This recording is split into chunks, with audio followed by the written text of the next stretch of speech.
कसं आहे, आता आपण जसं सहजोग करतोय, तर बऱ्याचशा गोष्टींचा आपल्याला प्रश्न पडत असतो आणि संसारात असल्यामुळे कधी चांगली वाईट येते, कधी वाईट वेळ येते. जेव्हा चांगली वाईट असते, तेव्हा एखाद्याला आपण शिवीसुद्धा दिली, तर तो म्हणतो, "काय बाबा मित्र आहे, काही नाही." आणि जेव्हा वाईट वेळ असते, तेव्हा एखाद्याला नमस्तेसुद्धा म्हटलं, तर तो म्हणतो, "बघा कशी छेड काढतात, खाऊन-पिऊन माजलेत, यांचंच लय गाजलंय." हे ते. पण आता आपल्याला हे समजावं लागेल, की जेव्हा आपण म्हणतो, की आपल्या ध्यानातून आणि आपल्या उपासनेतून आपले सगळेच प्रश्न सुटणार आहेत, तर ते कसे सुटणारे असतात, हे थोडंसं आपण समजून घ्यायचं आहे आणि हे प्रश्न सुटण्यासाठी काय करावे आणि काय करू नये. पहिले तर सगळ्यात गोष्ट आपल्याला लक्षात घ्यायची आहे, की जे आपले 9 ग्रह आहेत, ते आपल्या 7 चक्रांवर काम करतात. ठीक आहे, आपण जेव्हा परिचय पुस्तिका बघतो, तर त्याच्या शेवटच्या पानावर एक चार्ट आहे. तर तिकडे असा विषय आलेला, की जेव्हा आपण सहज योगाकडे लोकांना नेतोय, ध्यानाकडे लोकांना नेतोय किंवा ज्ञानाकडे लोकांना नेतोय, मग आपण ह्या सगळ्या जुन्या रूढीवाडांना किंवा ह्या नवग्रहांना किंवा ह्या काही आपण म्हणू शकतो पूजाविधी किंवा कर्मकांडांना का महत्त्व देतो किंवा ह्या गोष्टीला किती महत्त्व द्यावे, किती देऊ नये. तर आपल्याला सर्वात आधी हे समजून घ्यायचं आहे, की कुंडलिनी शक्ती म्हणजे काय हो? आपल्यातली बायो मसल मेमरी, म्हणजे आपल्यामधली सुप्त असलेली इंटरनल मेमरी म्हणजे स्मृती. आता आपण जेवढे आपले ग्रंथ बघतो ते काय आहेत? मनुस्मृती आहेत. मनुस्मृती म्हणजे काय? ह्या सगळ्या आठवणी आहेत. देवांचे येणे, रामाचे येणे, कृष्णाचे येणे आणि ह्या आठवणींची दिवसातून 2 वेळेस 3 वेळेस बोलून ते उजळणी करत होते. ह्या ग्रंथांना लिहिणं अलाउडच नव्हतं. कारण की लिहिण्याचं तंत्रज्ञान तेव्हा नव्हतंच. लोकं काय करायची? एक दुसऱ्याला सांगायची आणि ते त्या आठवणीत राहायची आणि स्थिती स्थिर व्हायची. आता आपल्याला काय लक्षात घ्यायचं आहे? सपोज आता आपण ध्यानात बसलो, तर ध्यान म्हणजे काय? आठवण. ज्या क्षणी आपण श्रीमाताजींना पाहिलेलं, जर त्या गोष्टींच्या क्षणांची आठवण आपल्या हृदयात असेल, एखाद दिवस आपण पूजेला गेलेलो, तो झालेला जो आनंद असेल, तर आपल्याला काय करायचं आहे हे समजायचं आहे, की आपलं जे ब्रेन आहे, जी आपली बुद्धी आहे, ते आपलं सहस्त्रार आहे. आता आपल्या लाईफमध्ये प्रॉब्लेम्स का सॉल्व्ह होत नाहीत? कारण की आपल्या बुद्धीमध्ये 75% काय चालतात? प्रॉब्लेम चालतात. आपण जेव्हा प्रॉब्लेम आपल्या बुद्धीत चालायला लागतात, तर आपल्या जीवनात काय चालायला लागतात? प्रॉब्लेम चालायला लागतात. आता प्रॉब्लेम का वाढतात? कारण की आपलं सगळं चित्त म्हणजे आपल्या मनातली जी आठवण आहे, आपली जी मेमरी आहे, ती कशावर आहे? आपल्या प्रॉब्लेम्सवर आहेत. आता आपण एक लक्षात घ्यायचं आहे, की 2 छोटे गोल आहेत. हे प्रॉब्लेमचे, पण त्याच्यावर चित्त टाकून टाकून टाकून काय होतं? ते गोल मोठे होतात. सपोज पहिले सोल्युशन मोठं होतं, पण ते चित्त टाकून टाकून त्याच्यावर आता प्रॉब्लेम छोटा आणि सोल्युशन छोटं झालं. तर ह्या परिस्थितीमध्ये आपल्याला एक गोष्ट लक्षात घ्यायची आहे, की प्रॉब्लेम सॉल्व्ह करण्यातली पहिली पायरी म्हणजे काय? आपल्या मनातून तो प्रॉब्लेम काढणे. आता आपण सहयोग करतो, आपण ट्रीटमेंट करतो, तर बऱ्याच वेळेस काय होतं, त्या ट्रीटमेंट करत असताना, त्या क्रिया करत असताना आपण श्रीमाताजींना काय प्रार्थना करतो, की श्रीमाताजी परम कृपा करून आम्हाला तुमच्या चित्तात घ्या.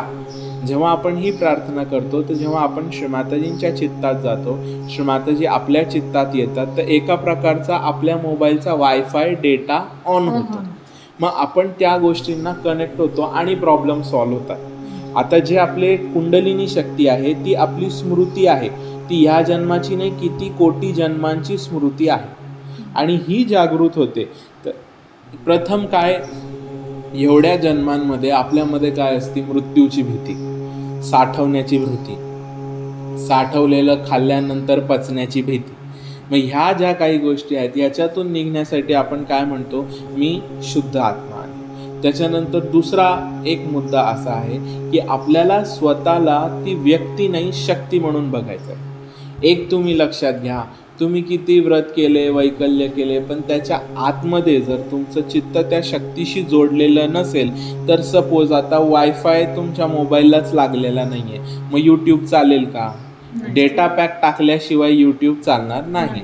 त्याच प्रकारे आयुष्यात ज्या गोष्टी घडत असतात, जर ते प्रॉब्लेम आपण सारखे आपल्या चिंतनात आणले तर ते आपल्या हृदयामध्ये भीती बनून बसतात आणि ज्या आपल्या भीती असतात त्या सगळ्या जीवनात खऱ्या होतात. सपोज एखाद्याला स्वप्न आलं की त्याचा ॲक्सिडेंट झाला आणि तो त्या गोष्टीला दडपला तर दुसऱ्या दिवशी सकाळी 100% त्याचा ॲक्सिडेंट होणार, जरी तो होम हवन करून किंवा पार एक बकराच काळूबाईला मारून गेला असेल तरी. तर म्हणून आपल्याला हे समजायचं आहे की आपले जे कर्मकांड आहेत त्या कर्मकांडात मी काही स्थितीला असं म्हणेल की जे आपले मनोविचार आहेत ते सुद्धा नाशाकडे जातात. त्याचं कारण काय, आपल्या चित्तामध्ये आपण प्रॉब्लेम्सला मोठं स्थान दिलेलं आहे.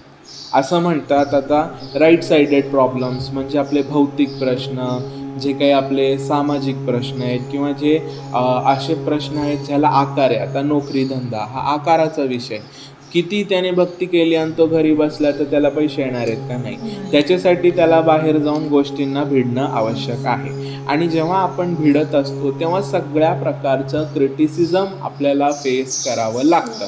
फॉर एक्झाम्पल आता आपलीच आई आहे, जर आपण जॉब नाही केला तर आपल्या आईला सुद्धा माहिती आहे की बाबा पैसा तर मी पण तिला देईल, पण दिवसभर तिचं मोकळं डोकं जे आहे ते तिला सैतान करेल. म्हणून आपली आई पण काय म्हणते, बाळांनो जागे व्हा, आता भाकरी बंद. पण जर ह्या स्थितीला आपण अशा प्रकारे घेतलं की माझं कोणी नाही आहे, मी लाचार झालो, मी दुराचार झालो, माझा नाश झाला, एवढ्या दिवशी देवा तुझी भक्ती केली, तुझ्या दगडाच्या काळजाला आता तरी, मग त्या दिशेला जर आपण आपल्या भावना नेल्या तर तो देव काय म्हणतो, हे क्रॅक आहे. मग तो देव आपल्या नादी लागत नाही. मग आपल्याला एक गोष्ट लक्षात ठेवायची आहे की कोणत्या प्रकारच्या गोष्टीने आपण डिस्टर्ब होतो त्या गोष्टी आपल्याला स्वतःलाच अवॉइड करायच्या आहेत. जर आपल्या डोळ्यासमोर घडत असतील तरी काय म्हणायचं, नाही घडत आहे. एक छोटासा एक्झाम्पल मी तुम्हाला व्यक्तिगत सांगतो आणि हे सांगण्यामध्ये माझा कोणत्याही प्रकारचा कुणाचाही अपमान करण्याचा हेतू नाही, पण मला फक्त हे मांडून सांगायचं आहे की काय गोष्टी घडत असतात. ठीक आहे. सपोज आता तुम्ही आई आहात, ही मुलगी आहे, हा नवरा आहे. ठीक आहे. या नवऱ्याने तिला मिठी मारली. मग हिने काय म्हटलं, किती छान बाई माझा नवरा, जगात माझ्या नवऱ्यासारखा कोणी नाही. आई तू फारच मतलबी बाई आहे आणि मला काय करायचंय, मला माझ्या संसाराचं बघायचंय. आईला कुणाची पडलेली, तिच्या मुलाची, त्या बापाची, आई कुणाची. ठीक आहे. मग काय झालं, 2 दिवसानंतर असं आपल्या लक्षात आलं की नवरा चुपचाप जाऊन सिगरेट पितो. मग आपण काय करणार, फार नवऱ्याची गचंडी धरणार. आजपर्यंत मी केलेल्या विश्वासाचा तू घात केलास, तू कॅन्सर होऊन मरशील, तुझा नाश होऊन जाईल. आजपर्यंत मी तुझ्यावर केलेलं सगळं प्रेम स्मशानात गेलं आणि श्री माताजी मी तुमची एवढी भक्ती केली आणि मी बुडाली. बाई काय झालंय, तो जे करतोय ते योग्य आहे असं माझं मत नाही, पण तुम्ही जे करताय ते अतिशय अयोग्य आहे असं माझं 100% मत आहे. काय होतं ना, एखाद्याला चोर म्हटलं तर काय होतं, तो नंगा होतो आणि नंगे से खुदा भी डरता है. आलं का लक्षात? अशा परिस्थितीमध्ये सपोज आपण सहज त्याला विचारलं की काय हो, मी पण पिऊन बघू का? मग तो काय म्हणणार, तुला काय अक्कल आहे का? तुला माहिती आहे का आईच्या दुधातून ते मुलाला जातं. मग आपण जर त्याला म्हटलं, हे तुम्हाला कोणी सांगितलं? असं काही नसतं, माझी मैत्रीण पण पित, आपण दोघंच पीत जाऊ की. हे अगं काय, आपल्या समाजात बाया पित नाही तर मग का हो, आपल्या समाजात का पित नाही?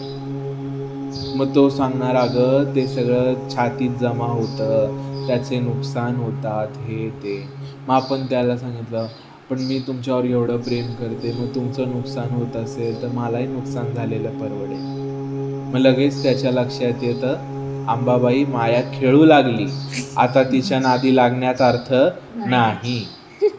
तर ही प्रार्थना केल्यानंतर आपण एक चुपचाप श्रीमाताईंजवळ चिठ्ठीच पेटवली किंवा शुबीटच केलं. आलाय ना आपल्याला राग, तर घाण बोलून कशाला काढायचा, आहे ना आपली देवीची विद्या, लढू ना आपण तिच्याने चुपचाप. पण काय होतं, हे झाल्यानंतर आपण इमिडिएटली काय करतो, भांडणं झाल्यानंतर तो काय म्हणतो, माझं घर आहे, तू माझ्या घरातच राहायचं नाही, तू मला शहाणपणा शिकवायचा नाही. मग लगेच आपण काय करणार, आईला फोन करणार. मग आई काय म्हणणार, अरे बापरे माझ्या लेकीला असं बोललं का, मग तुला एवढा मी हे दिलेलं ते दिलेलं, काढा आमच्या अंगठ्या, काढा आमचे कडे, काढा आमची चेन, झालं का तुमचे खानदाना शेत, लग्नात पण तुम्ही 100 माणसं आणली. मग काय, ह्या कोणत्या स्मृती सुरू झाल्या, चांगल्या की वाईट? वाईट. मग जे काही आपल्या संसारात चाललेलं त्याच्यामध्ये एक प्रॉब्लेम होता आणि आपण अजून आठवण कोणत्या गोष्टींची काढली, घाणीची घाणीची घाणीची घाणीची. आणि ही जी सगळी घाण आहे ह्यालाच भूत म्हटलेलं आहे. भूत म्हणजे काय, अपूर्णत्व. फॉर एक्झाम्पल, आता मी आहे, मला वजन कमी करायचं आहे, पण एकच दिवस मी करतो, दुसऱ्या दिवस मी करत नाही, मी स्वतःला दिलेला शब्द पाळत नाही. मग ह्याच्यातून माझ्या मनामध्ये जो लॅक ऑफ सेल्फ कॉन्फिडन्स जमा होतोय त्याला भूत म्हटलेलं आहे. त्याने आपली लेफ्ट साईड खराब होत असते. आता काय होतं, जेव्हा अशी भांडणं होतात, त्रास होतात, मग आपण काय बघतो की बाबा आपलं लेफ्ट हँड दुखतं, आपली पूर्ण लेफ्ट साईड दुखते, आपल्याला आतून सुन्न झाल्यासारखं वाटतं, आपल्याला रडायला येतं, आपण अतिशय डाऊन झालेलो असतो. पण ह्याचं सर्वात मोठं कारण कोणत्याही प्रकारची काळी विद्या नसून पण आपल्यामधली जी महाकाली आहे, जी पॉझिटिव्ह अप्रोच आहे, नेगेटिव्ह थॉट्स न करण्याचा विचार आहे, जे काही घडत आहे त्याच्यातून पॉझिटिव्ह श्रद्धा आणि सबुरी दोघांना पकडून चालण्याचा जो मार्ग आहे तो आपण चुकलेलो आहोत. आणि जेव्हा आपण ह्या डिस्टर्बन्सला येतो तर आपल्यामध्ये हे डिप्रेशन, टेन्शन आपल्या स्वभावात उतरतं, मग आपण रडकी माणसं होतो. आणि काय होतं, आपल्यात नेगेटिव्हिटी जमा झाली ना, सगळीकडची नेगेटिव्हिटी आपल्याकडे येते. आपल्याला सहयोगाच्या ह्या सूक्ष्म तंत्राला समजणं अत्यावश्यक आहे. आणि ह्याच्यातून आपल्याला कोणतेही दादा, दादी, काका, मामा आणि आजकाल जे निघालेले बरे गुरु लोक आहेत ते काढू शकत नाही. हां, जर त्यांच्यामध्ये ती काही सात्विक शक्ती आहे तर ती निश्चित रूपाने आपल्याला ज्ञानाचा बोध देऊ शकते, पण तो बोध घेण्याची जिम्मेदारी आपली आहे. आणि 100% कोणाच्या आशीर्वादांची अत्यावश्यकता आहे सुखी राहण्यासाठी. पण ह्याच्यामधला जो मूळ समजायचा आहे, जो आत्ता मी लास्टमध्ये सांगणार आहे, अतिशय इम्पॉर्टंट असा की जेव्हा आपण पाहिलं की आपला नवरा काहीतरी चुकीचं करतोय, मग आपण त्याला काय दिली, भीती, अविश्वास आणि भय, है ना. आपण अविश्वास दिला, आपण भीती दिली आणि आपल्या तोंडाने आपण काय बोलत होतो की मी तुझ्यावर प्रेम करते, मी तुला एवढं चांगलं शिकवलंय, हे केलंय ते केलंय. पण आपल्या आतमध्ये काय क्रिएट झालं, भीती, अविश्वास आणि नाश, सगळ्या प्रकारचं डिस्ट्रक्शन. ठीक आहे, आता ही गोष्ट आपण त्याला सप्लाय केली, त्याने रिटर्न गिफ्ट आपल्याला दिली. तो रिटर्न गिफ्ट आपण कुणाला दिला, मम्मीला दिला. मम्मीला आपण काय सांगितलं, मम्मा माझ्या आयुष्यात गाढव झाला, घोडा झाला, बैल झालं, तो माणूस कुत्रा झाला. आणि त्याच्यानंतर आपण काय म्हटलं, अंबाबाई धावून ये, माझ्या संकटाला पाहून ये. पण हे शब्दातले भाव आहे, पण आतमधला भाव काय, काय होतं का, काय माझ्या मुलीला काही त्रास देतो का, काय ही संसार तोडूनच येते की काय. मग आतमध्ये काय क्रिएट झालं, डबल भीती, डबल भय आणि डबल नाश. तर आपल्याला हे समजायचं आहे की कधी कधी ज्या गोष्टी आपण शेअर करतो त्याच्यातून काय घडत असतं. आज मी माझं वैयक्तिक उदाहरण देतो. मी रडून घेतलं, अनुपमा दिदीला सांगितलं, अनुपमा दिदी घाबरल्या, त्यांनी फोन करून तुम्हाला सांगितलं, त्यांना सांगितलं, यांना सांगितलं, गावभर तिचा चर्चा झाली. काय चर्चा झाली, बाबा त्रास झाला. पण एक साधी गोष्ट आहे, उलट्या होत नाहीत का आपल्याला, होतातच. पण आतमध्ये माझ्या काय निर्माण झालं, भीती, भय, नाश. तो दीदीकडे गेला डबल झाला, हिच्याकडे गेला ट्रिपल झाला, तिच्याकडे गेला ट्रिपल झाला. मग आपण काय बनवतोय, पॉझिटिव्ह व्हायब्रेशन्स बनवतोय का निगेटिव्ह व्हायब्रेशन्स बनवतोय. आई होती, मुलगा लेट झाला, 1 तासाने लेट झाला, आई काय म्हटली, हा बसला असतील गप्पा मारत तुझ्या त्या फालतू मित्रांसोबत. मग त्याच्यानंतर 2 तास लेट झाला, गेला असशील मैत्रिणीच्या सोसायटी खाली. म्हणजे पहिले अविश्वास, दुसरा इनसिक्युरिटी, तिसरा काय, अजून 1 तास लेट झाला, ऍक्सिडेंट तर झाला नाही, 1 दिवस नाही आला, मेला तर काय बाई. पण ह्या आईने हिच्यामध्ये काय बनवलं,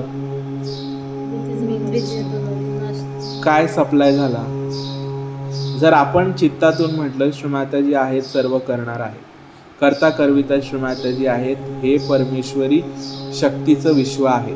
ती अंबाबाई प्रत्येकामध्ये असलेली शक्ती आहे. ती म्हणजे कॉन्शियसनेस, सोचणे समजणे की शक्ती. मी काही तुम्हाला अंधश्रद्धेकडे नेत नाही. देवी म्हणजे कॉन्शियसनेस, हे माझं समजवण्याचा प्रयत्न आहे. जर आपण मनातून म्हटलं की बाबा मी एक सहयोगी आहे, माझं काही वाईट होऊच शकत नाही, आणि ॲट द सेम टाईम आपण ध्यानातून ती गोष्ट क्लिअर केली, आपण स्वतःमधून ती पॉझिटिव्ह एनर्जी गोष्ट क्रिएट करून क्लिअर केली, तर आपला जास्त फायदा होईल. म्हणून माझं सगळ्यांना एक रिक्वेस्ट आहे की कुणीही कुणाचेही प्रॉब्लेम कुणाशीही शेअर करू नका. कारण की काय होतं ना, ते शेअरिंगमध्ये बऱ्याच वेळेस मिसअंडरस्टँडिंग्स क्रिएट होतात. आलं लक्षात? तर आपल्याला हे लक्षात घ्यायचं आहे की कोणत्याही प्रकारची जी गॉसिप आहे, गप्पा गोष्टी आहेत, जर त्या मजा मस्करीच्या असतील तर आपण सगळ्यांनी बसून कराव्यात. पण जे आपले पर्सनल प्रॉब्लेम्स जे आपण एक दुसऱ्याशी शेअर करतो, ते आपण श्रीमाताजींशी शेअर कराव्यात, एका चिठ्ठीत लिहाव्यात आणि पेटवून द्याव्यात. आणि बऱ्याच वेळेस मी सगळ्यांना सांगितलं आहे की थोडंसं रूट पॅटर्न हिलिंग करा.